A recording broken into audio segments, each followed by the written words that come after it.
Hello, everybody, and welcome to the 16th episode of the HSBG podcast.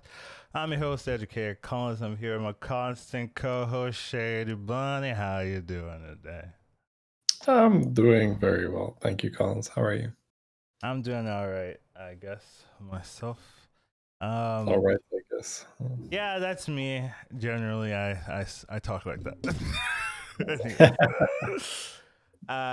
We always start off with our constant topic, the weekly Battlegrounds overview, just kind of talking about what's been going on in the battleground scene, the meta. Sometimes there's patch changes, sometimes there's meta shifts, things like that. I don't think there's been any crazy shifts going on. It's kind of been like two types of game plans, at least for me, where either you're getting like a really good hero, a really good start, and you're going for like tier 6 stuff and going for the win, or you get like maybe a bad hero, maybe a bad start, and you kind of rely on like the tier 4 metas or styles where you're going like maybe taunt comp, maybe max if you're lucky, maybe like divine shield strategies, things like that, or ground shaker. You know, a lot of those like stabilizing strategies. So that's kind of how I've been looking at the meta so far. Right, you're either doing one or the other, trying to go for the win, or trying to go for like maybe a top 4 choose or so. How about you, Shady? Yeah, for the most part, I think that's correct. It's just there's, I suppose, more intricate things within those, right? Where there's those two big directions, and then there's all these little things that are within those directions. Yeah, I mean Like, it's more yeah, complicated. for sure, it's more complicated than that. And, like something I've been doing a lot, right? Is something we touched on last time is Wrath Weaver. It's been very consistent for me where I am it's almost like that's the equalizer for me where I just have if I can get a Wrathbeaver pair early and I can just be strong while leveling, it just allows me to do whatever I want because you arrive on tier 4, you have your Wrathweavers, and then you can either triple and you level to 5 and you get a 6 drop and you do that, or you Argus and suddenly you have this amazing setup for champion where a lot of the time early it's hard to scale your champion because you don't have big minions and you would need to first find divine shield minions and then Argus them and then have an arm. Now it's just like, oh, one Argus, one champion, and boom, I have two big Wrath Weavers that are scaling up my champion. So that's been pretty cool, especially on Hook Dusk as well. It's been so easy now that I play more. Now I'm more comfortable with Wrathweaver. I almost always get two Wrathweavers as Hook Dusk, and it just keeps you so safe while you're fishing for your triples. And it's been a recipe for success for sure. I've even done the thing we talked about with Silas, where I stay on tier 1 and I just use my tickets to find a golden Wrathweaver. And then I tried to discover a Sarlisk with that, which I did. And then I just went to tier 2 and I just used tickets to get Sarlisks. And then I got golden Wrathweaver, two golden Sarlisks. And then we just won the lobby off that because it's so good. You got that so early, right? Now Murlocs are out in that lobby, of course, right? You're Because no basically poison. playing old Adriana. Yeah, old Arana slash old Hooktusk, right? She'd do that too, where you'd Right. just She stay on would do one that, and yeah. just shoot for Sarlis the whole time. But you would just do this and you just scale, and it's so easy to get a golden selfless as well when you're down there. You just like Right. every time you see one, you pick it up and you just don't sell it. You just keep. Yeah, so I suppose for me, the meta has largely been the same. It's just I've been a lot more consistent with the addition to Wrathweaver to my arsenal. And yeah, for the rest, still loads and loads of second place taunt comps where it's just like, all right, we just uh, we just play for the taunt at the flecto or module on an egg with an arm, right? Especially with Guff. Oof, so safe, so clean. I'm gonna be Just talking about Go. yeah, it just feels like second place champion where it's so clean to set that up. So yeah, for me, it's been really good. It's been like I hit 12K on EU, we're 11 and a half now on an A. So it's been working. That concept of just try to high roll, and if not, play tier 4. Yeah, sounds good. I think generally that's a pretty good mindset to have, especially if you want to climb. Just making sure you're aware of when you have those potential for good games and then potential for like stabilizing top 2 games where you don't want to try to like ram a tier 6 every game, even with every hero, right? It's not going to work out most of the time, right? Sometimes you might get lucky and you do get that high roll potential, right? But if you're able to realize, okay, this is not this is not a level with a 5, get a 6, and then win instantly with my like, Bigglesworth or whatever, right? It's more of a let's go for the stabilizing play. Let's go for something that can keep us healthy so that we can maybe edge out a top 3, a top 2, that kind of thing. So I do think that's just a good mindset to be aware of, so you can figure out what type of game it is and then react from there. Next topic we should be talking about, there's a tournament coming up. That's nice. Always like talking about tournaments because I want more of them, So I want to throw it in this one. We've got a tournament from Nina is Noob, also known as Salami. She's having a girls versus boys tournament. I don't know the particular format. I didn't particularly look. I assume the girls are going to be on a team or something like that, and the boys are going to be on a team or something like that. They're going to fight, or maybe they're like going to be partners or whatever. I need to figure out exactly what the format is, but there is a tournament coming up. It's in maybe like a week and a half, July 3rd. So that's going to be pretty cool. It's a Saturday. I'm also going to be casting in the finals, so that's going to be fun. I always like casting, so wanted to do it. Seems fun. A lot of competent players as well in the lineup, so it should be a high level tournament. A lot of crazy stuff, and anyone sticking out for you, Shady, over there? Not invited feels bad, man. No. I'm like sticking out. It's me. Yeah.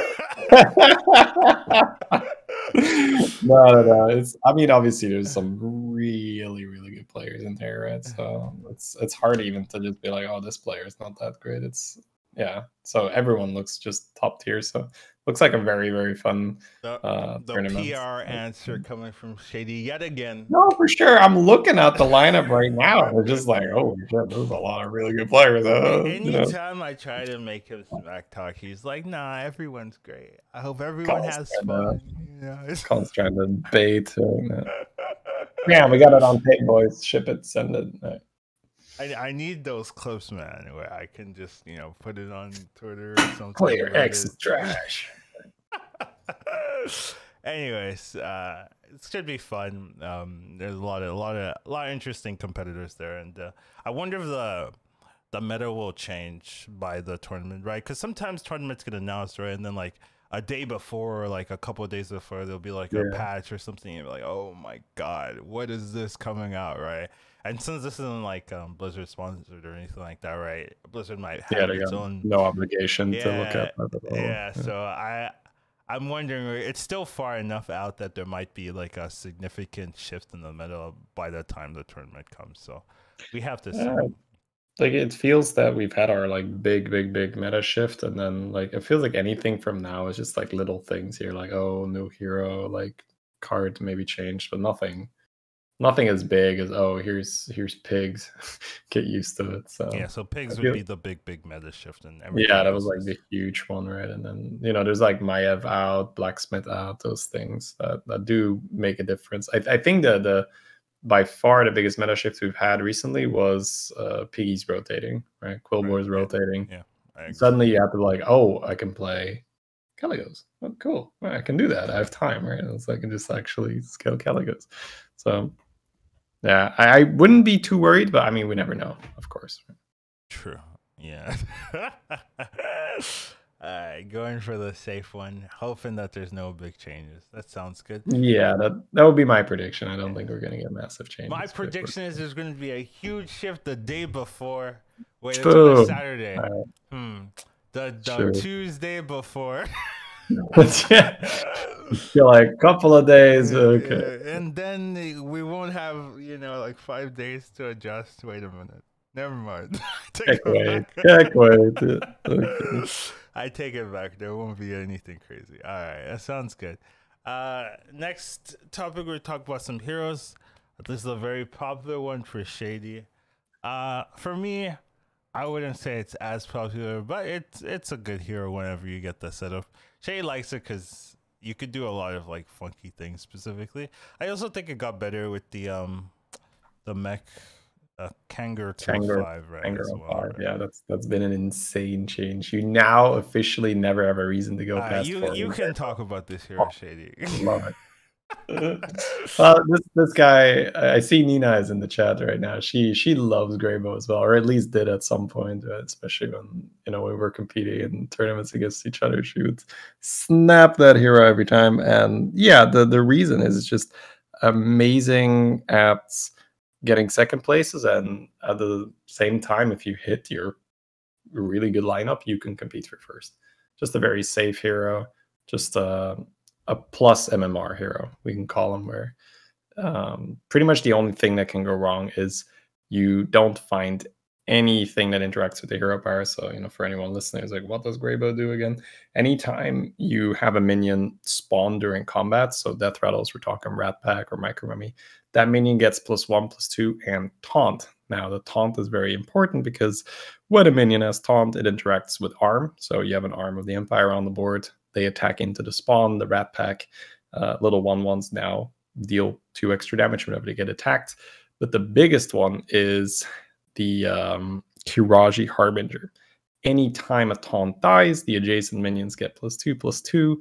You can imagine how out of hand that gets very quickly if you only have something like a menace die in the middle. Boom, suddenly everything gets buffed. You have a Rat Pack die, you have just eggs, right? Eggs suddenly start to get taunt as well, the dinosaurs when they come out. So it's very, very safe for your backline. If you say have a Baron in the back, then you can have multiple eggs that just die, but then they get taunt. Whereas normally if you're playing your classic egg plus Baron setup, you're always in the like, oh, I hope my eggs die before the Baron dies, or I need to get a module on Argus for both. And in this case, it's so much safer because the death rattles also get taunt. So very, very safe hero overall. Love to play. And I guess we can just like talk about the different things you can do with him, right? All right, good. I was gonna ask what are like some of your favorite compositions. Yeah, for sure, for sure. So I guess maybe if you are new to Greybow, you might want to see what sort of the ideal thing is you're working towards, but then you learn that you can pretty much play anything and just have the death rattle as a bonus, right? I've played Shaker Greybow, which is extremely little value in the hero power, but if you get the pieces for it, you can still just play, double Caligos for whatever reason. If that ever happens, right, you can still do that. Now, the main thing you're aiming for, as I've already mentioned, is the unit Kiraji Harbinger, because it just interacts so favorably with the hero power. An amazing setup would be a Deflecto on the left-hand side. The reason being is that Deflecto is a Divine Shield minion, so when it attacks, it doesn't die. And that means that you're always going to have a minion on the left-hand side to absorb the buff from any taunt dying, which then triggers the Kiraji Harbinger. If you don't have a Soaker, as we call that, on the left-hand side, half of your buffs can potentially go to waste every time something dies on the left, and there's nothing there to absorb it. Now, why is Deflecto the best one? You add an egg, a Micro Mummy, or anything that spawns a mech, that Deflecto is not only getting huge, it is also getting its Divine Shield back at the end of it. So sometimes we can go as high as like a 40-40 Deflecto. Obviously not exactly 40-40 because that line's different, but around 40-40 Deflecto at the end. Yeah, like a 3-2 Deflecto. It starts out as a 3-2, and at the end of the combat, it's a 40-40, and it has Divine Shield. So it can like donk something for 40, then value trade another thing, then go into another thing. So really, really good. Now, another unit when we talk about that lineup, right? So we already know that we're going to have Kiraji Harbinger in that lineup. We already know that we're going to want the Deflecto preferably, but it can be any Divine Shield on the left-hand side. It can be a Bronze Warden. It can be a Bolvar. It looks a little weird to have a Bolvar in the front, but hey, it does the trick. As long as it attacks and doesn't die, it's going to soak a lot of buffs. But Deflecto, the best one, because it does get the Divine Shield back later. The champion, the 4/4 that gets +1/+1 every time a taunt gets attacked. It's not very hard to see why that unit is amazing in that lineup. And then it's just things to start triggering the hero power. So my personal favorite is Egg. If you can get Makano Egg. That's not what I thought you were going to say.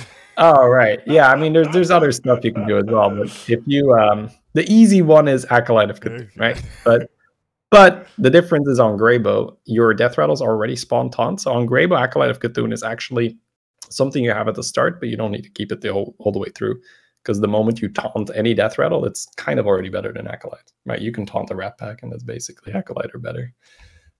Anyways, I digress. The reason why Egg is so nice is it introduces not only the buff, but also your spawns are huge, right? If you can get a golden egg, your tokens, quote unquote tokens, are 16/16, and then they get that +1/+2. So yeah, you produce 18 health tokens that then buff. So the craziness starts once you have a golden egg. What do you add in the back? A Khadgar. Now, whenever the egg dies, you spawn 2 18 health dinosaurs. And then the cherry on top of the cake is you have a kangaroo in there as well. So then when the kangaroo dies, the egg is in there, the dinosaur is in there, the Khadgar might still be alive. You're spawning 2 eggs, 2 big dinosaur. Every egg that dies spawns another 2 dinosaurs. And it's just on top of just massive buffs and massive scaling on the champion, you're also just producing these insanely strong tokens. So when Quillboars are in, this is oftentimes not enough to win, which is very sad because we know Flatfisk Agam just produces an obnoxious amount of stats. You might have assembled the Greybow Exodia and you're like, it's not enough. Oh my God, it's not enough, right? Because they can just get these like 100 plus health Agams out of nowhere. And then that's so many eggs you need to throw at that. When Quillboars are out, however, and you're able to assemble this, your chances for a win is pretty high, or your chances for a win are pretty high. Now, that is the, ideal scenario. I get everything. I get my eggs. I get my kangaroo, right? Which is, we talked about the kangaroo change, why that is very good for Greybow. Before, you would have to take a chance where you would have to leave tier 4, the comfort of tier 4, right? And go to 5 to try and triple into a kangaroo.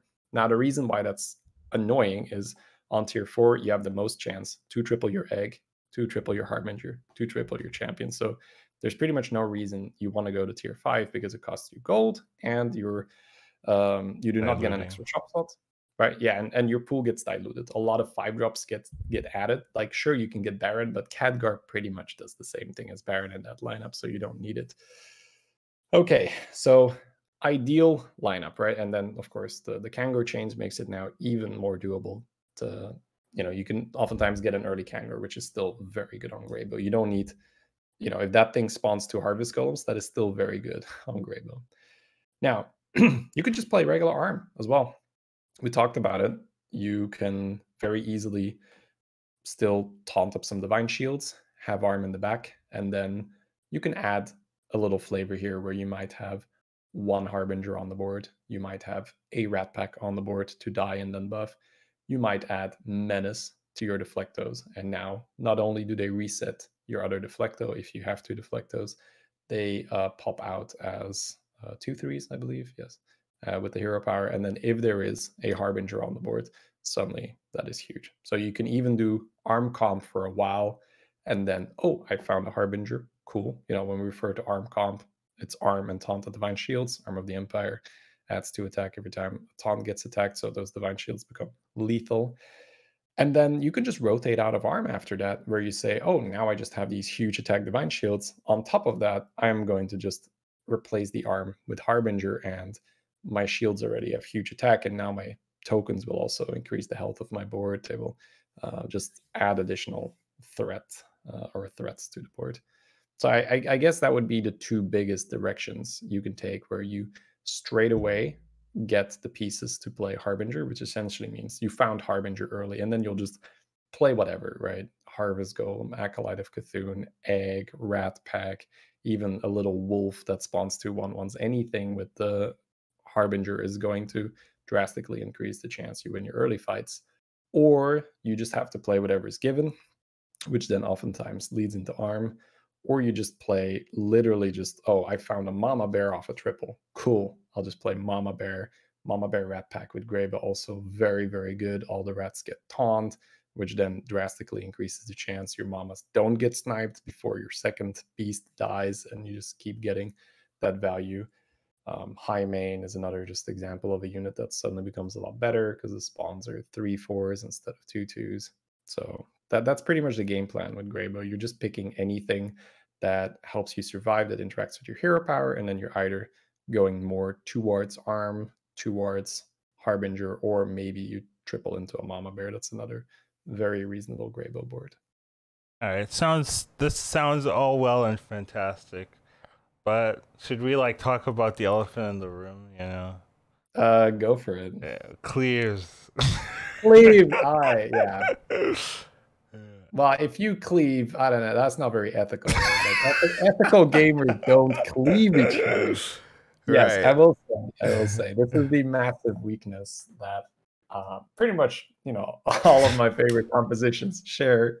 If you get especially 2 big cleaves, you can kind of just pack it up, right? You can play around 1 cleave where you get lucky, you like sneak in a little selfless or so, and you're like, I hope he cleaves over there, and then I get a divine shield, and it's not too bad. But 2 cleaves I call that the career ender. It's just over. It's just boom, both your Kirajis are gonna die. Your Deflecto dies before the reset happens. So you're just like, my beautiful plan. So yeah, cleave is a weakness, and that is just something that you have to accept when you play these type of things. Now, luckily, big cleaves are somewhat rare, and sometimes, right, the cleave does go in the right spot. We're like, oh, thank God, or it cleaves the shield off the Deflecto and kills the egg at the same time, get the shield back, something like that.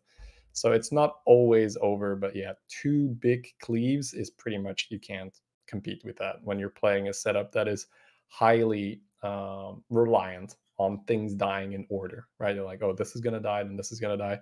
When a cleave suddenly messes that up, not only do you have a chance that your tech units get sniped, right? Your Kangor dies before your egg has died. Your Kiraji dies because, sometimes things are just taunted and you can't really play around it. You also just lose a ton of buffs when all the taunts die at the same time. The buffs from the Kiraji Harbinger, they don't like just get buffered and like all on the left guy or all on the right guy. They're just like, they're gone, right? The things that died in the middle, poof, they're gone. Those buffs are not happening. So suddenly your board is a lot less impressive if you get a big cleave, like right in the middle, all the taunts dead. Yeah, that's just a weakness. You got to accept that when you play this. And on average, it's fine, especially in the early and the mid game. People don't have a big lead. Yeah, it's only when you start getting to like the mid to late game when people start having like answers or specific clues. So it does work really well, especially early, and to do a lot of punish. And there's a lot of fun things you can do with this. I remember like bomb comp. I like doing that whenever I can. It works really well here when it's very clean. You just bomb everything, and then the resets come, and you're just happy, right? But it is a fun hero, very strong if you get the right setup. Harbinger does massive work with this hero, as you said. So, anything that can facilitate that, right? There's a lot of comps that only this hero can play, right? Like it's a very unique hero in that its ability fundamentally can change how you play games, right? Where other heroes, look at a Greybow's board and they're like, how is this working, right? Like you give this board to any other hero and it's just like, this doesn't work at all. But this getting the ability to have taunt on your death rattles or your whatever you summon is really important, just to facilitate completely different game plans that you can't really do with other things. So I do like the design aspect of this. I also like that it's pretty strong if you have the right setup, right? But I specifically like the design in that it's not something it's not something you can ignore, right? When you pick this hero, right? If you pick this hero and just ignore the ability, right? Why? What are you doing? You go pick anything else in the game, right? But it's a hero power that fundamentally changes how you play the game and how you do things, and not like a extremely overpowered way where you can't, like, it's just good because the ability is overpowered, right? It's good because you have to play around it and adjust and lean towards the ability.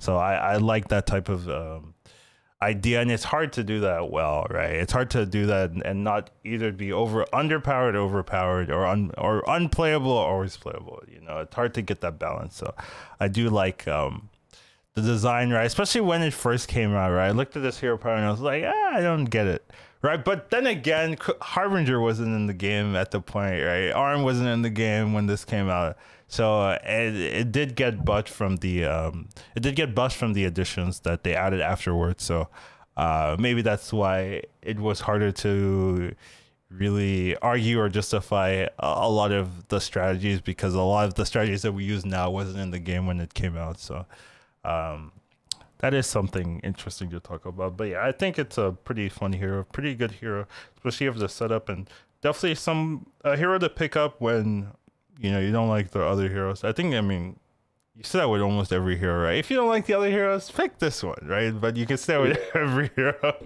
I will say mechs have to be in, right? So for anyone looking at this, beasts are still in, but mechs are out. No, just don't do it. You need mechs, right? Mechs are just that is your type. If mechs are out, Shady needs mechs. Okay, sure. You can play whatever. You can go all in on a Mama Bear with him. You can still just play Harbinger, in Mamas and stuff like that, like just full Harbingers. Just get some in Mamas, right? I love how that's your response. Yeah, I got you. Okay, well, so easy, right? I was gonna say the 2/6 mech, but that doesn't work. It's a mech. Sure. Okay. I mean, can you high roll 2 Harbingers early with mechs out, and then you got Rat Pack and you got the Wolf and stuff? Sure.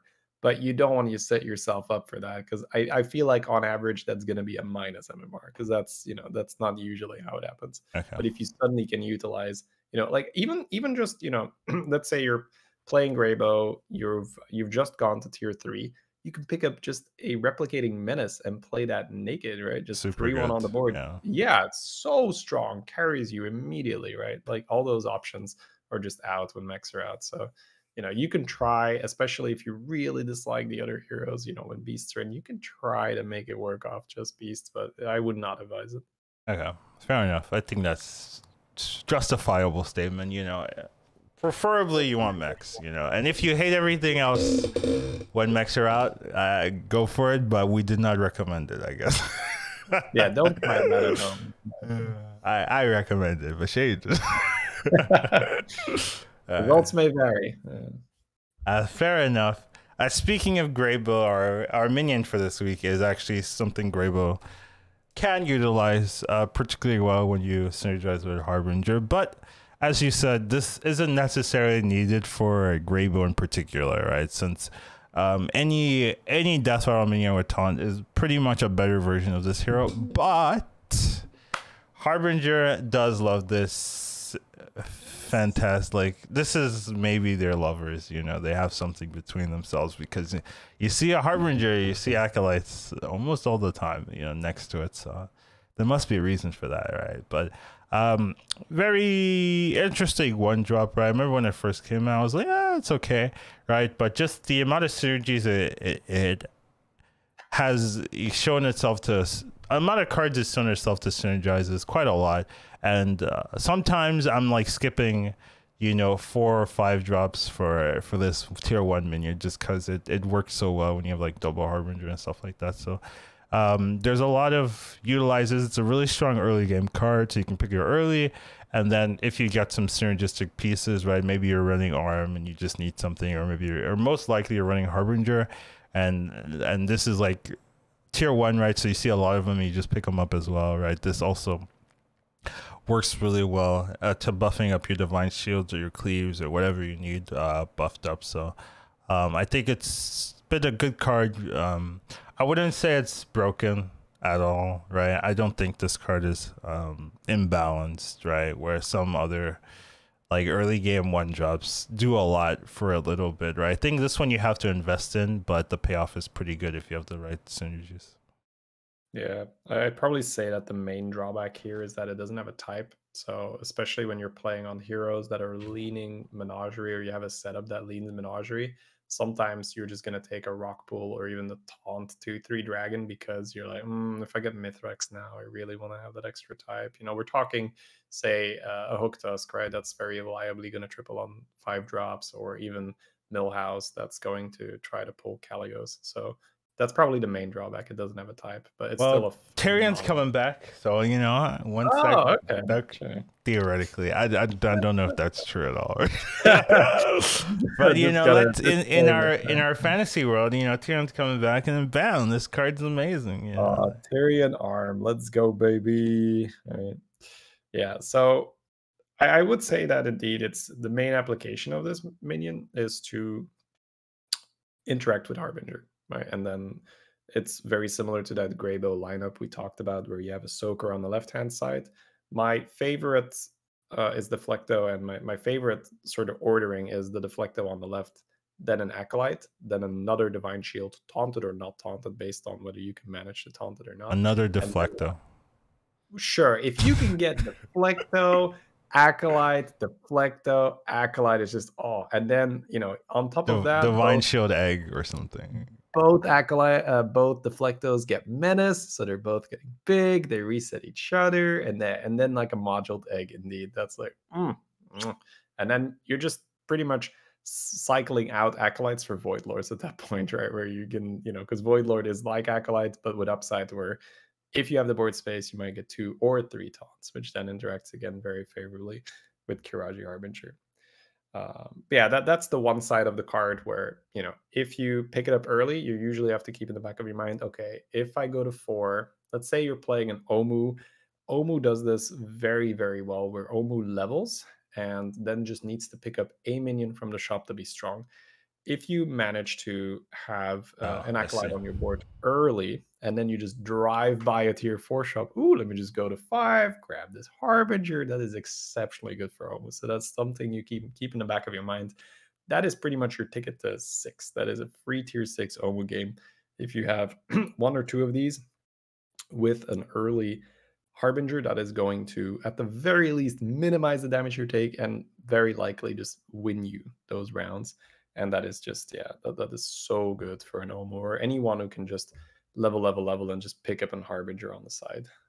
I'd say another thing is, it's just a strong minion early if you compare it to other 1-drops. A lot of the time, if people have Murloc Tidehunters or Elementals on their board, you're going to do better on average. And you can also pick up an Arm of the Empire early, which, while, it's not amazing because the Acolyte doesn't have Divine Shield, the Death Rattle, while the scaling is not permanent, it's still pretty good for combat.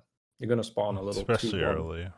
Yeah, just dealing 4 damage to a 4/4, that'll do the trick, right? You don't need that permanent scaling. So I'd say those are the main upsides, where the main downside is you do not have a type on it, and it's obviously not an economy card. It's not a token. It will not accelerate your curve in that regard, but it really helps with keeping you healthy and then interacting with either Arm of the Empire or Kiraji Harbinger to just protect your health while you're leveling. So it's a very nice and very comfortable pair to have early, because on top of just keeping you healthy, you can just like, 6-drop, let's go, right? Another thing, if you're playing Reform, this card's very popular. People pick it up, so you triple this card super easily. I've noticed anytime I'm playing Reform, I'm just like, yeah, I'll take a pair of this. Okay, yeah, free triple, yeah, I'll take it. I'll take that. That's a very good Reform turn. Yeah, so the only complaint is if you have it too early, and you ain't going, you're like, oh no, I gotta pick a 3 or a 4. I had a game where I got the 2/3 taunt, like the dragon. No, the neutral Ritualist. I got like 5 of those. Like I was like, why is this the only minion that they have? I was like, okay, well, I'll take it. This is early. Okay, I'll take another one. So yeah, I mean, taunts are really, really good for getting triples. This is just a random Reform tip, right? If you have the Murloc not taunted and like the any taunt minion, right? You probably want to lean the taunt minion, just because a lot of times what you're gonna kill is the taunt minion first, right? Or spawn. So it just makes sense to be buying up those taunt minions to increase your odds of getting those triples. But yeah, regardless, I do think this is a pretty good card. Works well, has a lot of synergies that you pick up. Right, a lot of games you just run this because it's strong early, and then you roll into some type of synergy. Right, you roll into a harbinger, roll into an arm, and just add it in, and just be like, okay, maybe I'll lean towards something with this composition now that I have this early synergistic piece, and it's keeping me healthy, easy to like roll into whatever I'm looking for. So I do think it is pretty strong. I would also add that there's a lot of situations where you just have this unit in the late game because it's just it blocks 2 attacks, right? That is probably the easiest way to say it, where you this is especially if you're playing the Goldrun Macaw composition, you really want to protect yourself. And I see this suggestion a lot where I have this Acolyte on my board and people are asking, oh, why are we not selling the Acolyte and just Hound Mastering a Beast? Isn't it better to have 7 beasts or 6 beasts in a Baron if we're playing Macaw? And the answer is, if they go first, they kill that beast anyway, right? If we go first, we're beasts, we're probably going to win, right? So we don't have to protect going first. If we go first, we're going to win anyway. But if they have Wind Fury, it's actually really dangerous if you just have a little, say, Taunted Mama Bear, Taunted Alley Cat. Wind Fury first kills the beast and then kills your Baron, kills your Goldwyn, kills your Macaw. Whoo, fight's over, right? Whereas Acolyte of Cthulhu will take 2 hits. So there is a small weakness there with the Overkill Elemental. That one will actually cleave right through it. So, you could play a Divine Shield, like an Annoyo module, that's going to be a little safer. But yeah, this little guy does a lot of work. Same thing as if you're setting up a scam build, right? You're setting up a Scallywag, Eliza scam build. So many of my boards are going to have Scallywags, Eliza, and then just this guy at the end, because, 2 attacks where my Eliza is not getting hit is pretty good, over something that might have superior stats, but not the guarantee or close to guarantee that my Eliza is not going to get targeted for at least 2 attacks. And then by the time they are eligible to attack her, she might be too big because of all the Scallywags applying. And then, funny enough, on Scam Comp note, this card can also be used to counter the Scallywag Eliza combo. Nothing counters Scallywag Eliza combo. Nothing can beat it. It's Exodia. You got it. They have to scoop. It's a rule. Now, so you might say, how does this stop the Scallywags? Where, especially if your opponent has 2 Elizas. Yeah, that specifically is like what they need. That's a really good one, right? Yeah, but even if they have 1 Eliza, if you have a Void Lord and one of these, they still grow too big at some point to get through. The specifics of the Scam Comp is you need to have 1 open slot when your minion dies, or Khadgar will stop applying. So the moment you have a full board, and then your Scallywag dies, or your little pirate doesn't die. I guess that's the best way of saying it. It's kind of a complex situation to describe, but let's say your opponent, you have to be familiar with the Scam Comp, where the little sky pirates are popping out and they're attacking and they're growing. At some point, one of those sky pirates might attack something that doesn't have enough attack to kill it back. Obviously means it stays alive. Then the next sky pirate pops out. If that one then attacks something and doesn't die, suddenly your board is full and Khadgar will stop working and you will no longer have extra spawns. So this can stop the interaction very early in its tracks if all they can attack is a Void Lord and this little 2/2, because the Void Lord will then die if it is challenged by sufficient Sky Pirates, right? And then it will spawn Void Walkers, and then you have this little 2/2 right next to it. So it is quite efficient at stopping that combo as well, especially the duo. You'd prefer to have 2 Void Walkers, but you don't always roll into 2 Void Walkers when you're trying to counter it. Yeah, theoretically, you kind of want like a cleave in the front as well, so you could knock both of those Scallywags out at the same time, so that, like, because sometimes you have one get killed and then the other one is still taunted, right? And then like your big minion will go into that, and then it'll reset the chain, right? But if you have the cleave, then you cleave both of them, and then they'll just go in, and that stops like the whole train. Like that's really where I've seen people just like neuter the scams. Yeah, they go for cleave, and then they have a taunt as well in the back, and then like their core 3 or 4 minions like really tanky nonsense, right? Like a Malgadon well, non-taunted, right? But that's kind of hard to do. Battlemaster, Mithrax. Yeah, Those are really yeah, the scam. Like a big Mithrax will yeah, just solo the board after the yeah, combo has been stopped. yeah. It's just weird, right? Because who's like sells 3 good units to put like Exactly. like Acolyte and like a 2 for cleave sometimes.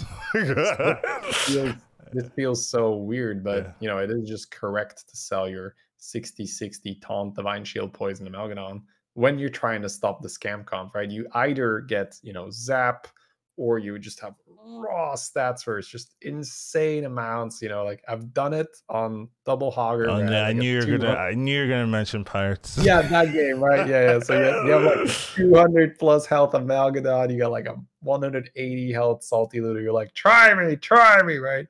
But if you get like the insane scam comp nuts where you have Golden Baron, 2 Golden Khadgars, Golden Eliza, Doesn't matter. it's Yeah. almost impossible to outstat. So, but then you sell that 60/60 Divine Shield taunt Amalgadon. You're like, out of here. Here's a Void Lord, right? So, you know, this little guy, this Acolyte of Cthulhu, gets to do a big part in that as well. So, you know, like maybe digressing a little bit, but you know, we want to, you know, cover all the little things the unit is used for. And this is a particular thing, but if you're tired of losing to scam comp, consider putting 2 of these on the board instead of, you know, the big Amalgadon. They can just keep going in again. Yes. It's something you can consider, right, to do at that particular board state, but I'll digress. Nothing beats scam comp. I'll just once again. But if you want to try, you know, you can go for it. But we'll see how it goes. Our next topic we shall be talking about is Guff. So, you know, they removed Maiev, and they're like, you know what? Let's put Guff in. I don't think that's an issue. We have a little Twitter post from Celissa, our good friend. You know, she has a poem for us to read. Me Guff Guff, me happy cow, me press button, me win lobby now. Beautiful. And I think that's actually a fair like assessment of the hero. Sometimes you just kind of you know, happy cow, press the button and do really well. It's a pretty safe hero, kind of is pretty much regarded as, you know, those strong, consistent, one of the strongest consistent heroes in the meta right now. And I always think it's funny how they, you know, they like remove heroes, right? They think are problematic. You know, Tyrion got removed, Maiev got removed, you know, things like that. And then like the next patch they'll release like, oh, here's you know, here's this new thing that is just as strong as what we removed. Like we have not learned basically, or at least their balance was like, this won't be as big of a problem as it ends up being, right? Because you know how players are, right? They see something that works and then they're like, all right, it works. Let's do this same curve every time. Let's make sure that this is as consistent as possible. And, you know, once they find it, they don't let go. So that's kind of what's happened with this hero, right? We were pretty much wrong in how strong it would end up being, right? So I do think it is something to take note of, right? How do you balance these things, and how do you like get aware, right? There's not like what does League have? Like a what's it called? Preseason or no, like they have like a different thing where players can test out their like PBE. PBE, yes. There's no PBE for Battleground stuff, right? So you don't really get to see how strong things are until they come out, and then you're like, oh wow, this is actually insane, right? Like there's no real way to test it out, like on a realistic aspect, right? Like they do testing in their own you know, realm, but it's hard to know how players will utilize this change or that change or this hero or that hero. So, you know, sometimes they think there's a hero that's going to be perfectly fine, right? And then it comes out and you're like, this is not fine. This is broken. I wouldn't say Guff is like, oh my God, needs to be removed kind of thing, but it's just hard to know exactly how players will respond to every change or every hero without having some sort of like realm or PBE to test that kind of thing. Yeah, I mean, I honestly don't really mind it. Like when I feel like Guff might be like he's doing really well in the stat because he's just like consistent, but He's kind it's of like not. Cthulhu, right? Cthulhu is like right next to him too, similar, right? And you wouldn't say, Yeah, oh, Cthulhu is like like so oh man, crazy. so many Cthulhu games were just like Domination, screw right? this, Yeah, you yeah. know, man, It's just because they're so consistent because they don't lose, right? That's like the real strength of a lot of these heroes. They don't get eighth, they don't get seventh, you know. Yeah, I don't like Cthulhu, so I need to see someone play because for me, Cthulhu gets 8 or 7 sometimes. So. You're doing it wrong because I'm doing it wrong. It's me. I know. Cthulhu It's doesn't me. get eighth. You know, you're doing something wrong, or apparently. Or Yeah. maybe your opponents are like just stronger and they are able to capitalize Yeah, on those situations. it's not me. It's all my opponents that are too strong. Every time I have Cthulhu. No, Yeah. the comparison I think is it's a good comparison where I'd say Guff is a fun Cthulhu because you're not locked into very specifically that curve. You can switch things up here and there, and sometimes you can skip the hero power without feeling absolutely awful about it. Whereas Cthulhu is a no go, right? You have the hero power, and with Guff sometimes you're like, you know what? Okay, I'll skip the hero power here because it really doesn't fit, and you don't feel suddenly like you've lost the game. So And you get to level. yes, you get My the level favorite. all the way to tier 4. Yeah. That's really Tier good. 4. Yeah. So I will say, and it comes as no big surprise, Guff is pretty good at playing taunt comp. Oh god, every hero is pretty good at playing Oh, Tone Comp God. according to So Shady. honestly, my Guff game plan is don't go to 5. I don't go to 5 on Guff, and I will say that I probably get second place in the vast majority of my Guff games, where I lose to someone that has the nuts, usually involving Flatus Gagam. But everyone else, because it's just so safe, and you can just roll on tier 4 while you're being strong. I'd say that's what enables it so well. Where taunt comp really requires. We talked about like Syndragosa a little bit, where you can use Syndragosa to just have strong minions, which then allow you to roll for specifically your taunt comp pieces. While Gov does that like 10 times better, where it's much more flexible. You're on tier 4 faster. Your buff is better. Your buff keeps going, right? So Gov does it very well, where you just have a strong board, and then once you find a Bolvar to buff, a Deflecto to buff, a moduled egg, it's all just bonus. It's so much bonus. Now, of course, you can level to 5, you can level to 6 if you, and that's how you get those first places as Gov. But I think that's also how you get the non-second places, where you're like, let's just go to 5, let's go to 6, and oh my god, I got hit for 20. All right, well that doesn't really happen if you're camping on 4. Fair enough, But any other specific thoughts on this hero? Do you? Oh, for sure. So I think the biggest thing on Guff in the early game is the 7 gold turn. I think that's the big one where you have to make your first big decision. Well, we can first start, like which unit would you like to see early, right? I think the 1-drop doesn't matter as much. Microarmy is nice because then we're buffing a reset that can get moduled. But then the 2-drop is the first one where you actually get a little bit of choice where, I could roll or I could settle, right? That's on 5 gold. You need to purchase one. Never said. Never settle, right? Always roll, always roll. Even when you're down to 4 gold, roll. Don't settle. So yeah, there's a couple of really nice ones. I would say Selfless Hero is something that just works really well later on, where you have this huge attack Selfless Hero that you can potentially triple, and it is going to Divine Shield your huge attack minions. That seems pretty good. You can get the Ritualist early, which is always nice if you can get a way to buff Ritualist. It suddenly starts surviving some, a 3 damage attack. It gets the buff once, twice, 3 times, especially if you somehow get to triple it. You can have just Southsea Pirate, or Southsea Cap, or not the 2/6, actually, the Yoho, right? The Yoho, the 2/6. Right. Any type of plus attack boost on that card suddenly makes it 2 times better. I'd say that's probably like the main targets. Sometimes I start out with a Weaver, and then of course any demon, any tier 2 demon, so either the Overseer or the Imprisoner is pretty good. You got any more like nice targets on 2 you're looking for?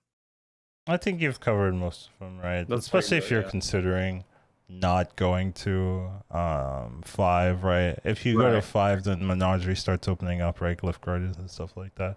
That's very true. Where you can just pick up, you know, good tribe minions or things with divine shields where that just works. I mean, you can still always do that, but if you're staying on 4, right, then you've pretty much covered it, right? If you're going to 5, then you can look for more Menagerie targets that you can just keep for the rest of the game. Get ready for the Light Fang, get ready for the Mythrax. Yeah, that is true. That is true. And then, you know, we talked about the 7 gold turn being the pivotal one, right? Where you either you know, some people roll. I feel like that's bad. I think you're either double buying and hero powering or you're leveling up. I think if you spend your gold rolling there and you don't hit a Deflecto or just a Bronze Warden or anything amazing, it feels like you're out. I didn't know rolling was an option on that turn. Yeah, but some people do. some people do because this is I think the bait when you start playing exactly like Cthulhu, right? Cthulhu would roll there for the shield, right? Because you need shield as Cthulhu.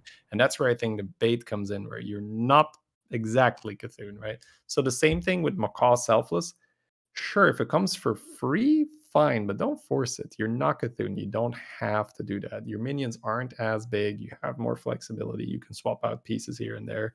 It's not that a unit you buy on, you know, like turn 4 or something doesn't need to stay all game. So yeah, so what would be a good buy? Deflecto, Bronze Ward, and just any Divine Shield on that turn is amazing. The Whirly Elemental, the 4/1 is also great. But sometimes it can be something like the you picked up the 4/3 Quill Board, the one that gets Divine Shield when you get a gem, and then you find a Thorncaller in the shop, and you're like, okay, that could work, right? It's not premium, but it could work. So I usually prefer double buy hero power, but if the shop is just you really need to start reaching for a target, leveling up is fine. You level up for 7 gold, and then the 8 gold turn is a little scary because you have one roll. You have one roll, that means 2 shops. Within 2 shops, you need to find a good 4-drop and a good 3-drop. And that can be a bit scary. So that's why I prefer double buying, because you're not in that, oh my God, if I get 2 bad shops, it's over. Right? That's how it feels, at least for me. Because then you start rolling on 4 if you have 2 bad shops. And then you start picking up only 1 4-drop or 1 3-drop. And then you're behind. You don't have 4 minions on the board, etc., etc. So I'd say that's probably the biggest thing in the early game that determines your success, is that 7 gold shop. If it's bad, you have to level, and then you have 2 shots, 2 shops, 1 roll at finding a good 4 and a good 3. So there I would settle a little bit, because, you know, if you miss, it's really bad. Fair enough. Yeah, that's a lot of good points there. And in terms of just playing it out, I guess if you don't want to play Tone Comp, you want to level, right? That's there's a couple of things on 5 you can look for, right? A lot of times I would say it's those Menagerie setups, right? So it's, you know, Mythrax, Brand, Light Fang, I guess would be the 3, just because if you pick them up, especially early, right, you can just go from there. Divine Shield super premium in almost every setting. So Hydra is really nice as well, right? Like Hydra is probably the thing that allows me to go into the Menagerie setup if I get it early on 4, because you get the Hydra, then you're like, okay, if I hit that, I hit the Light Fang, right? My thing just scales super fast. I'm not like worried about taking a lot of damage, right? Because you have a Hydra like chunking a lot of the early damage, right? Because, you know, people put a ton and then they're big, like they're tier 5 or tier 4 minion there, you just chunk it, so you're not taking a lot. So it's really when beasts are in and you can get to a good tier 5 without losing a lot, right? But it really depends on what 4 and 3 you get, right? Like your 4s and 3s have to be solid, right? Because the worst feeling is going to 5 and then not having any realistic scaling or any minions that you want to keep, and you're also on 5 and you're still rolling and you're not happy with the things you need, right? So let's say you have like some random 3, some random 4, you hit a Light Fang and you're like, okay, now I need to find a good 3 and a good 4, right? That's going to set you back so far. So it's when you have already that good scaling and, you know, you have the Divine Shield, you have a cleave or whatever, and you can scale from there. That's when going to 4 or going to 5 can make sense, and then you go from there. But if you don't hit anything you like, right? 4 is always safe, right? That's the nice thing about being on 4. There's never really like I'm screwed, I'm at 4, you know, like it doesn't necessarily happen. So if you're not super happy with the minions that you've picked up on 4, and even if you go to 5 and hit what you want, or you hit the light fang, right? Is that going to save you? Or do you have to, you hit the light fang and then you have to find the pieces you need, right? Afterwards, like that's not really going to cut in this meta. You need to have the piece that you're going to keep when you're leveling to 4. So if you do get that, Hydra is like super key because it's so easy to buff, right? Then I think going to 5 makes sense. But I do want to mention that it is a possibility, right? You don't have to play Total Combat every game, especially if you don't like it. You know, Shay likes it, so he's like, let's do it. I would not say I like it. So I always try to find a way to get around that situation, you know. But I do understand that it does work very well, so I will mention that. But yeah, I think in terms of thoughts on Guff, I wouldn't say remove it or anything like that. I'm fine with the hero. I just think it's funny that, you know, they removed Maev, right? They're like, oh, this hero power is too strong, whatever reason, and then they're like immediately introducing a replacement. Like, what's the point of removing my? You know, I just don't see it. I still think a big part of it is because there was just a crusade, right, of a few people that were just really tired of seeing her. And I guess so. I think that it is also reasonable to say remove the hero that's been at the top for so long, right? She's been top dog for pretty much since I started. Since they buffed her. So she used to be unplayable because they would lock out the minion slot, but that once they fixed that, you would just get -1 minion per roll. Yeah, right. Yeah, that's not a great hero. Minion per roll, or as soon as they fixed that then she was off to the races almost immediately. I was surprised how much of a difference it made personally when they fixed that -1 roll. Like, but it goes to show you how strong it is. That's part of the reason why you go to 4, why you go to 6, right? That extra shop slot. So what about why isn't there a hero with that as a durability? Like just an extra. I mean, you have a Rana, right? That does a similar thing. Yeah, Rana is not the same. No, you have to invest in it, like, you know, and if you the thing is shop slot. If you play a Rana normally, like other heroes, you won't get that ability until like super late in the game. Yeah, that's the real like crime. You have to play different to utilize the ability. Hero concept, you have an extra shop slot. Yeah, like if you level to 6, then okay, well, what are you doing? Good for you. Yeah, good for you. That kind of thing. I agree.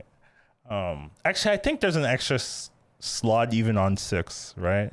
You don't get all. Yeah, you get to, because with Maev you got the pin one. Right? Yeah. So even on 6, you're still getting that value. So you know, I'm just saying, like, free hero design right there. I don't know how strong it would be, but that's what the PB is for, right? Oh man. Anyways, I just wanted to talk about the hero because Solsa gave us a nice poem, and I need topics. No, I think indeed it's not an invasive kind of, you know, because, you know, for all I really like playing Maev, there was that obnoxious, oh, it's 9 gold. That's about to analyze on our board, isn't it? You know, that tended to happen where Maev was very good at pulling 2 6-drops at the same time. It still happens, so with different heroes, right? You know, but yeah, I guess it's less common. I like to make the joke where you play Maev and you know you're gonna get screwed on 9 gold. You play Hooktusk, you know you're gonna get screwed whenever you face Hooktusk, right? So it's just she can spike at any time she wants, right? She can spike on turn 2 if she wants, right? Play Omu, getting screwed too. Yeah, farm, you're getting screwed. Well, I think with farm, like, it can happen, but it's like still fairly okay. I think Omu is also. I would say Hooktusk, Omu, and there's maybe one more like big offender, Jandis, right? Jandis, Hooktusk, Omu. Those are the 3 that can just out of nowhere end your game. We're just like, oh, that is a completely unfair board. I guess I'm going to die. And Reno, but Reno, you're like, okay. Yeah, you give it to Reno, right? You're like, all right, Reno, you win this time. I'll get you next time, right? You know, you pull the 6, you have a golden Eliza or a golden Coiler, like, oh, okay, you killed me, but that's the outliers. Most Renos that try that die, right? Whereas most Omus, Hooktusks, or Janus, that's their part of their regular routine where they're really strong at some point. And you're like, holy crap, how did this happen? Fair enough. I do agree with that.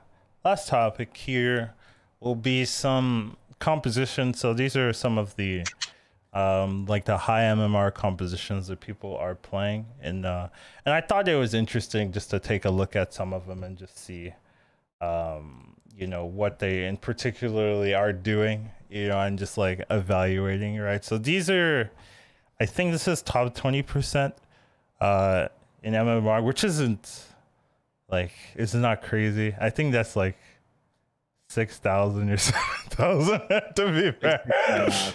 Yeah, so I think that's also the tracked MMR, right? The people that use tech trackers, but I'm not sure. Yeah, but even then, like that's sure. It should be a good representation. So, tier 1, it's alone with dragons, right? I think that can be a little bit surprising, just because I wouldn't say dragons are like the strongest archetype right now. Like, I do want to admit that the way they analyze some of these compositions can skew the numbers, right? Because, you're basically only playing dragons if you have like a Caligos or something like that, right? Like if you're running like, or Nadina, I guess, if you're running like random dragons and you die, right? By that time, you switch out of the dragons, right? So you end up dying with like Menagerie or something like that. You don't end up dying with dragons. So usually the when they record dragons as your gameplay, you have some type of dragon composition stat line where you have like a Caligos or something like that. So it kind of skews the numbers. I think that's probably one of the reasons why it looks so favorable for dragons, just because like only when you get the pieces does it work. But with that in mind, if you do get the pieces, I mean, it is strong. It will kill people. So, like the examples are pretty much first place wins, right? They're like average first place wins, right? So, one thing I noticed immediately is there's like an Amalgadon in like every single comp. Just down the line, it's just like Amalgadons and everything, even Pirate Scam. I thought that was so weird. Point out, I could see why the Pirate Scam is number 3 and not number 1. Right? There's a fucking taunt right next to the Baron in the back, and it's like, oh my god, what is that doing there? That is just ruining the whole game. Yeah, so, sell that thing, put a Khadgar on the board, put the Baron next to the taunt, please. What is this? Like you'd have a stronger board if you sold that Amalgadon. Like I just think that's more of like people not playing, a lot of Pirate Scam, and they don't know like, if I have a Liza Scallywag, something happens. If I had a Baron and a Khadgar, it's probably good for me. Yeah, and to be fair, that composition did win. Right, like that they had, right? These are all winning compositions that they played, right? So it did win, but it's just like you could have sold the Amalgadon. In tier 1, if they wouldn't have an Amalgadon on their board. Yeah, so some people look at this and like, oh, this is how you play Pirate. Like, like they'll look at this for advice, and then they're just rolling it down for the Amalgadon. For the Amalgadon, like, I need the Amalgadon.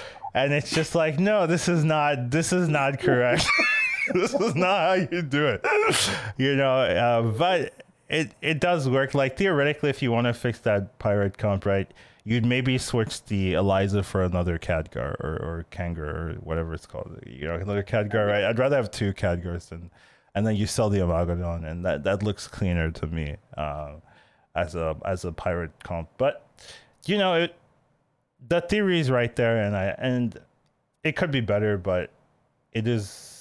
It's there. It is a Pirate comp, a scam comp. Right? If someone played this against me, I'd be like, yeah, they're playing Pirate Scam. Like I wouldn't. Yeah, sure. I wouldn't disagree. So I don't even think the Amalgadon is that crazy. It's the fact that it's in the back next to the Baron that's tilting me.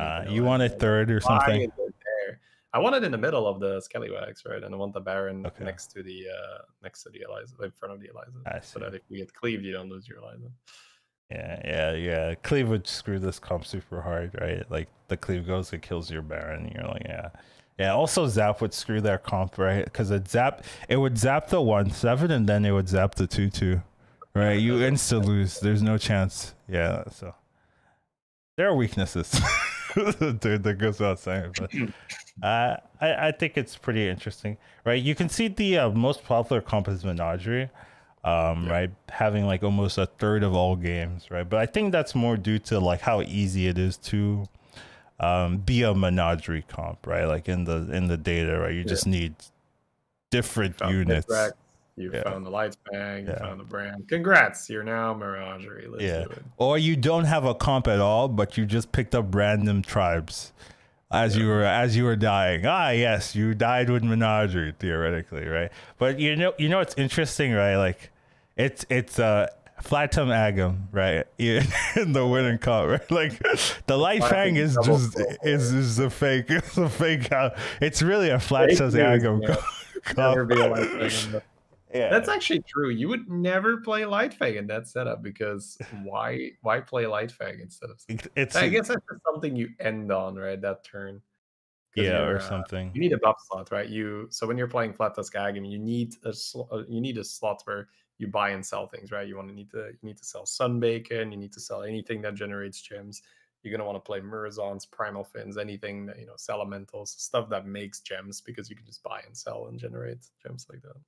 Yes, and then if you have 2 golden divine shield Amalgadons, I mean you are Menagerie. So that also might be skewing the numbers, right? Like if you've got 2 Amalgadons, right, you've pretty much you're doing well for yourself, right? So that kind of skews the numbers a bit there, and the Light Fang is not really, I agree, part of that composition. It's really just a Flatus Agam, and we've talked a lot about Flatus Agam being like the strongest composition, right? I think with the nerfs, it's toned down a little bit, right? With the change to flat tusk, where you need 4 instead of 3. But you can now die. That's the thing, right? you take flat tusk, you can now die. There is now this gap of like, oh crap, I don't have a shaker, I don't have an Agam, I could die. Whereas before, she kind of took care of herself. Yeah. So I still think it's strong, but there is a bigger window, right? You need the setup. So I don't like, I used to see Flash of Agam win most of the games. Now I don't really see that. I think there's more variety, so I think that was a healthy change there. Worked out. Good change. We haven't really talked about beasts, right? Beasts I think are still pretty strong in the meta, right? I remember like the last week we talked about, is every composition viable, right? And the analysis was like, yeah, I think you could pretty much play something in every tribe and be okay. So I think beasts are also kind of the thing, right? You can see there's a down spike for win rate in terms for beasts. Actually, you can't see that. I can see that, but maybe you have it opened up in your screen, right? But there's kind of a down spike for beasts. Beasts, demons, mechs, I would say have a down spike of getting first place, and I think that makes a lot of sense. Right, beasts I think are really strong, but they have that weakness where you can die to a lot of things. You can die to cleave, you can die to zap, you can die if your minions aren't strong enough, right? Like you lose to a lot of other completed tribes, right? Like the Menagerie comp would beat beast, the Dragon comp would beat beast, the Pirate comp would beat beast. Elementals could beat beast. Even Murlocs like scam can. Like beast spike, right? Like they just have the comp online, and then that's it, right? So they just kill people until you hit the guy that has the nuts, right? Yeah. So and a big issue with beasts is they don't get divine shield value unless you're running specifically like the selfless, beast variant, which is a lot rarer to do because you also have to be picking up selfless, and then you have to like taunt it or whatever. You have to have a setup where you can get selfless to trigger first on earlier beasts, which I've done a couple of times, and that one feels really good, really strong, right? Because it's basically the same comp, but then everything is divine shield on it as well. But That's not common, right? You're not gonna see that in most of your games, right? And usually when you're playing beast, you don't have that divine shield value. So if you fight something with a lot of divine shields or poisons or things like that, and your cleave doesn't carry you, then you kind of get blown up, right? But it is relatively strong. But there are compositions that just out statted and or out divine shielded in a lot of ways. So there is that weakness there. It's interesting to me that the elemental version is the Rag one instead of Nomi. I would imagine that Nomi on average performs better than Rag, but so they're showing like average, like these are first place ones, right? I don't know. Well, I mean, I'm sure elements Nomi would also be elementals, right? Like because you have most elementals. Yeah. It's because this is more high rolly, right? When you get the Rag, so that's the first place board. Whereas the Nomi is still a bit more prone to getting second or third. Yeah, that might be true. Right? I think Nomi is more consistent, right? But these are probably more high roll variants, right? Where if you get like he has double Rag, Amalgadon, and the Genie, right, and the Gar, like it's honestly that's not. Yeah, like when I high roll elementals, ooh, that's like golden Genie, golden Gar, extra Gar, golden, like it just goes crazy. You've done it too, right? When you get to tier 6 and you're just like, oh, it's so good, it's so good. But yeah, I think the average elemental board probably doesn't have that. Right? People aren't as greedy, right? When you feel like you're playing an Omu and you're just like, oh, I can do it, I can get away with it, I can push 6 immediately with the Genie. You know.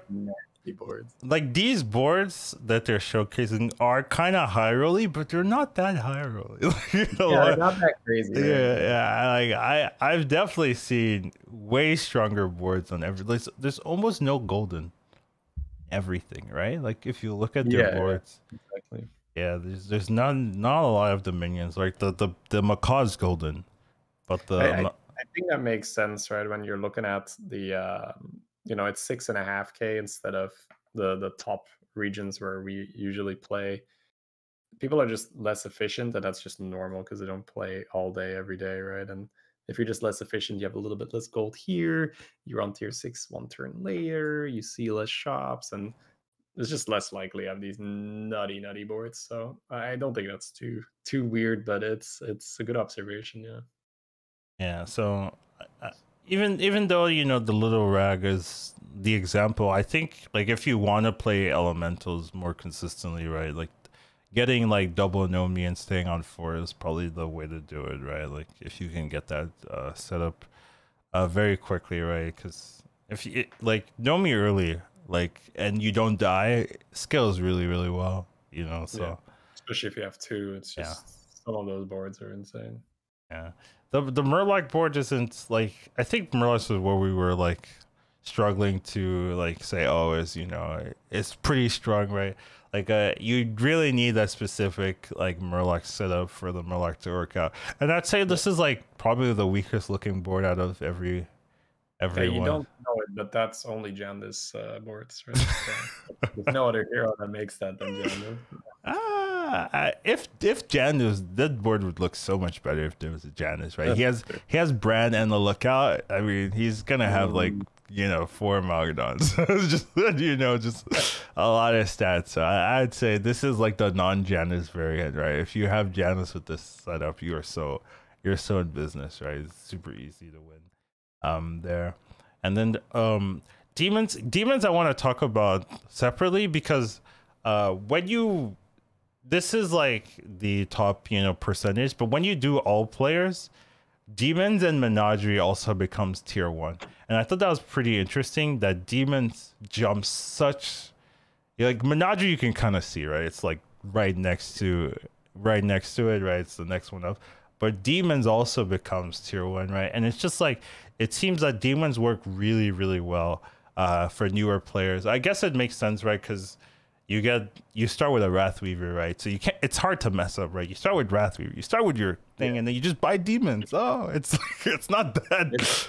It's you protect them from themselves. Yeah, it's not that hard to do, and then you get like a Mal'Ganis, and it's like, oh, I don't take damage anymore. Oh, I just fight demons. Da, da, da, da. It's clean. Nobody has poison down there as well. So that farms everything, right? Like, why would I want poison if I can make big number, right? So yeah, for sure.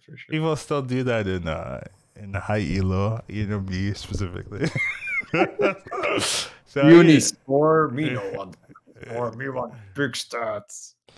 I do, honestly. So yeah, but yeah, I just think demons were in a weird like that. It was one of the reasons they didn't want to touch Lord Jiraxis, right? Like I remember talking with them about Lord Jiraxis, and I was like, oh, it's really weak, but they were like, oh, Lord Jiraxis does really well in lower lobbies, and it's like, oh, it's a hero that actually performs really well in those lobbies, and I always thought that was interesting that I looked at the hero and I was like, it's unplayable, and then if you go down, it's like really strong because people really utilize demons safely, or the weaknesses of demons weren't punished, at least at that stage. So I just think demons have that unique place where some people complain about demons. Oh, demons are weak, da, da, da. But demons have their role, right? There are some situations where it does really well and doesn't struggle at all, and wins lobbies and whatnot. But when you get to like higher tier, it can be a big struggle for demons to win unless you get like a super early juggler comp, right? And the comps that win with juggler comp, like you cheese everyone juggler comp, right? That's how you win in high. That doesn't happen. That's not the strategy in lower levels. You're just running like two golden Wrath Reavers, Mal'Ganis, and like the other scaling demon. That's what you're just running, like big numbers. It's not jugglers at all that wins, and I just think that's like gold grubber, right? And then yeah. Alphas and big numbers, and then maybe add a poison or two, like if poison is in the lobby, preferably not. But that's high level. That's high elo. That would be a high level, demon comp which is basically Wrath Reavers and demons. Yeah. Right. So it wouldn't even be classified as a demon comp, but that would to me feel like a demon comp where I just have big Wrath Weaver and I get like maybe Starlisk, maybe Gold Grubber, maybe Champion, right? So and they have mechs at the bottom of their I think mechs are okay, right? Like the mech variant they're showcasing isn't necessarily like the best mech, I would say, right? Usually if you're running mechs, you're running like double Deflecto, right? And maybe the Foe Reaper, right? Like this one won, right? So I'm assuming it's that Foe Reaper carrying them in some case, right? But normally you'd run like double Deflecto resets and like extra reset, and you're using that, or you're running some type of like taunt comp variant, right? God, I just scrolled down to tier 3. What is that taunt comp, dude? All right, let's finish talking about mechs. So I didn't include the tier 3, tier 4 one just because I didn't have room, and also they're disgusting. But yeah, I didn't have room. But Quillboars would be in tier 3, and then there's a tier 4 taunt comp, which I think is just like ignoring the Quillboars. Quillboar was like one of the only ones that doesn't have they don't have a Malgadon in there. They're running Charles, like that's their variant, and like 2 divine shields. I guess it's because they're just like mono Quillboar. The adaptation is kind of hard to pull off, right? Where they play. I see what you're saying. Yeah. Like, I only got one adapt and I didn't get poison divine shield. All right, get it out of here. Yeah. I guess so. That is the issue, but. And then the taunt comp is just a travesty, right? We talk about taunt comp so much because it's so reliable and so like usable in a lot of things, but the setup they've put for taunt comp is not. Just a single arm, a single Kiragi, nothing that's reboarding, selfless max now, which is just like, I get that that's the icing on the cake. Like an Amalgadon, how do you get that Amalgadon if you're playing tier 4? It's just like so many questions, right? Like these are very weird. They basically have they have 2 units, right? They have Divine Shield Bronze Warden that's got some extra attack, and they have a champion. All the rest is just whatever. Yeah. The rest is just It's very peculiar, right? And another thing I wanted to talk about is like there's a lot of comps in there that they don't have. You know, like there's no scamming. There's no scam version. I There's guess no the taunt poison. comp is the closest one, right? The That is taunt not comp. a that is not a scam. It has yeah, okay. You should at least have Golden Selfless Baron. That's true. Yeah. There's no poison comps. There's no scamming of any ways. There's nothing utilizing like just gold grubbers at all. You know, there's none. There's no Mithraxes in any of these comps. You know, none. Like even that Menagerie Light Fang is a sham Light Fang.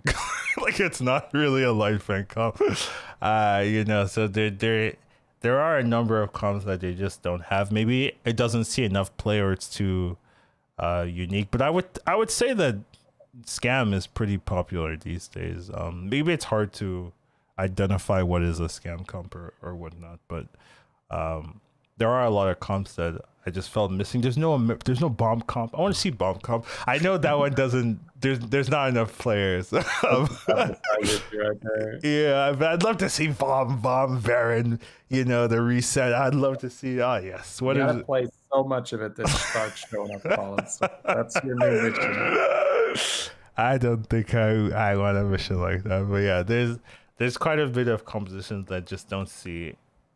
You don't see just because people don't play it, or it's too hard to identify what they are, or when to identify this as this particular comp. But you know, it'd be fun. I'd love to see, even if it doesn't see play, just like the possibility of comps you can try. You know, because there's a lot of times I'm playing a game and I'm like, I've never seen this comp before. Like, oh, this is a cool comp. I've never seen it. I'd love to just have, like, oh, this. Or like just look back and see, oh, this is an interesting combo. This was an interesting combo. This was an interesting combo, right? But it's you know, it's hard to do and it's hard to see and hard to recognize when new comps are get existed, right? Even taunt comp, right? It was around for a while before it got put into the compositions, just because like it has to, you know, it has to see significant play, right? Like especially when. Like it's only high